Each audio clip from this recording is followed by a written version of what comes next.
ಒಳ್ಳೆ ಈಗ ಈ ಅಘೋರಿಗಳಿಗೂ ನಾಗಾಸಾಧುಗಳಿಗೂ ವ್ಯತ್ಯಾಸ ಏನು ಅನ್ನುವಂಥದ್ದೇ ದೊಡ್ಡ ಪ್ರಶ್ನೆ. ಆಲ್ಮೋಸ್ಟ್ ನೋಡೋಕ್ಕೆಲ್ಲ ಒಂದೇ ಥರ ಇರ್ತಾರೆ. ಅಘೋರಿಗಳು ನಾಗಾಸಾಧುಗಳಿಗೆ ಇನ್ನೂ ತುಂಬ ನೋಡೋಕ್ಕೆ ಸ್ವಲ್ಪ ಭಯಂಕರವಾಗಿ ಅವರ ಆಚರಣೆಗಳು, ಅವರ ಊಟದ ಪದ್ಧತಿ ಎಲ್ಲ ಅನ್ನುವಂಥದ್ದು. ಹೇಗೆ ಹೇಳ್ತೀರಿ ಗುರುಗಳೇ ಇದನ್ನು? ನೋಡಿ, ನಾಗಾಸಾಧುಗಳು ಅಂದರೆ ನೀವು ಸಾಮಾನ್ಯ ಸನ್ಯಾಸಿ ಅಂತಲೇ ಅಂದ್ಕೊಳ್ಳಿ. ಅವರು ಸಾತ್ವಿಕವಾದಂಥ ಮಾರ್ಗದಲ್ಲಿರ್ತಾರೆ. ಅವರು ಮಾಂಸಾಹಾರಿಗಳಲ್ಲ. ಟೀ ಕುಡಿತಾರೆ, ಸ್ವಲ್ಪ ಭಂಗಿಯನ್ನು ಉಪಯೋಗಿಸ್ತಾರೆ ಸಾಧನೆಗಾಗಿ ಬಿಟ್ಟರೆ. ಇನ್ನು ಉಳಿದಂತೆ ಸಾಮಾನ್ಯ ಒಬ್ಬ ಸನ್ಯಾಸಿ ಹೇಗಿರ್ತಾರೋ ಹಾಗೇ ಇರ್ತಾರೆ.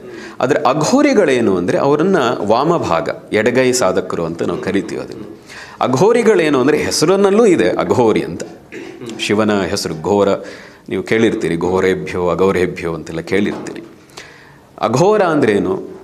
ಘೋರ ಅಲ್ಲದ್ದು ಅಂದರೆ ಭಯಂಕರವಾಗಿ ಇಲ್ಲದವ್ರು ಯಾರು ಅಂದರೆ ಅವರು ಅಘೋರಿಗಳು ಅಂತ. ಆದರೆ ಸಾಮಾನ್ಯರ ದೃಷ್ಟಿಯಿಂದ ಅವರು ಘೋರವಾಗಿ ಕಾಣಿಸ್ತಾ ಇರ್ತಾರೆ. ಆದರೆ ಮನಸ್ಸಿನಲ್ಲಿ ಅವರು ಅಘೋರಿಗಳು, ಸಾಧುಗಳು, ತುಂಬ ಸಂತರ ರೀತಿಯಲ್ಲಿ ಇರ್ತಾರೆ.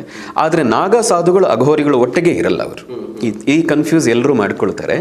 ನಾಗ ಸಾಧುಗಳು ಸ್ನಾನಾದಿಗಳು, ಅವರ ನಿತ್ಯ ಅನುಷ್ಠಾನಗಳು, ಅವರ ದೇವತೆಯ ಆರಾಧನೆ ಎಲ್ಲವೂ ಇರ್ತದೆ. ಒಬ್ಬ ಸಾಮಾನ್ಯ ಸನ್ಯಾಸಿಗೆ ಹೇಗಿರ್ತದೋ ಹಾಗೆ. ಆದರೆ ಅಘೋರಿಗಳು ಅವರಿಗೆ ಸ್ನಾನ, ಯಾವುದೇ ಥರದ ಮಡಿ, ಈ ರೀತಿಯ ಏನು ಪದ್ಧತಿಗಳಿದೆ, ಪೂಜೆಗಳಿದೆ. ಅಘೋರ ಸಾಧನೆ ಅಂತಲೇ ಅವ್ರದ್ದಿದೆ. ಆದರೆ ಪಂಚ ಮಕಾರಗಳನ್ನು ಬಳಸ್ತಾರೆ. ಅವರು ಮದ್ಯವನ್ನು ಬಳಸ್ತಾರೆ, ಮಾಂಸವನ್ನು ಬಳಸ್ತಾರೆ, ಮೀನು ಮತ್ಸ್ಯವನ್ನು ಬಳಸ್ತಾರೆ, ಮೈಥುನ ಅಂದರೆ ಸೆಕ್ಸನ್ನು ಅವರು ಇಟ್ಕೊಳ್ತಾರೆ. ಅದರ ಜೊತೆಗೆ ಮಧ್ಯ ಇರ್ಬೋದು, ಮುದ್ರವನ್ನು ಬಳಸ್ತಾರೆ. ಈಗ ಪಂಚ ಮಕಾರಗಳನ್ನು ಬಳಸಿ ಸಾಧನೆಯನ್ನು ಮಾಡ್ತಾರೆ. ಅಘೋರ ಸಾಧನೆ ಅನ್ನೋದೇ ಅತ್ಯಂತ ಈ ಲೋಕದ ಜನರ ದೃಷ್ಟಿಯಿಂದ ಇವತ್ತಿಗೆ ಆಸಕ್ತಿ ಬೆಳೀತಾ ಇದೆ. ಆದರೆ ನಾಗಾ ಸಾಧುಗಳ ದೃಷ್ಟಿಯಿಂದ ಅದು ಸರಿಯಲ್ಲ ಅಂತ.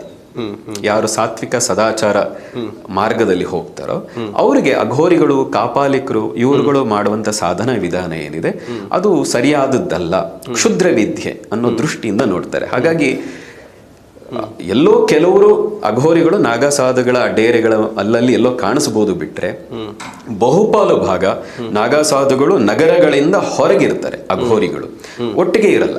ಮತ್ತು ಅವರು ಅಘೋರಿಗಳು ಕಾವಿ ಬಟ್ಟೆ ಹಾಕಲ್ಲ, ಸಾಮಾನ್ಯವಾಗಿ ಕಪ್ಪು ಬಟ್ಟೆಯನ್ನು ಹಾಕ್ತಾರೆ. ಇಲ್ಲದೆ ಇದ್ರೆ ಅವರು ಕೂಡ ನಾಗಾಸಾಧುಗಳು ರೀತಿಯಲ್ಲಿ ನಾಗಾಸಾಧುಗಳು ಅವ್ರು ಹಾಕಿರುವಂಥ ಧ್ವನಿಯಲ್ಲಿರುವಂಥ ಭಸ್ಮವನ್ನು ಹಾಕೊಳ್ತಾರೆ.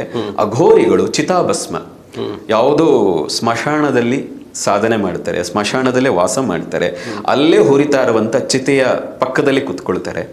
ನೀವು ಮಣಿಕರ್ಣಿಕ, ಕಾಶಿಯ ಮಣಿಕರ್ಣಿಕ ಘಾಟ್ಗೆ ಹೋದ್ರೆ ಅಥವಾ ಹರಿಶ್ಚಂದ್ರ ಘಾಟ್ಗೆ ಹೋದ್ರೆ ನೋಡ್ತೀರಿ. ವಿಶೇಷವಾಗಿ ಮಣಿಕರ್ಣಿಕ ಘಾಟಲ್ಲಿ ಸಾಕಷ್ಟು ಜನ ಅಘೋರಿಗಳನ್ನು ಕಾಣ್ತೀರಿ.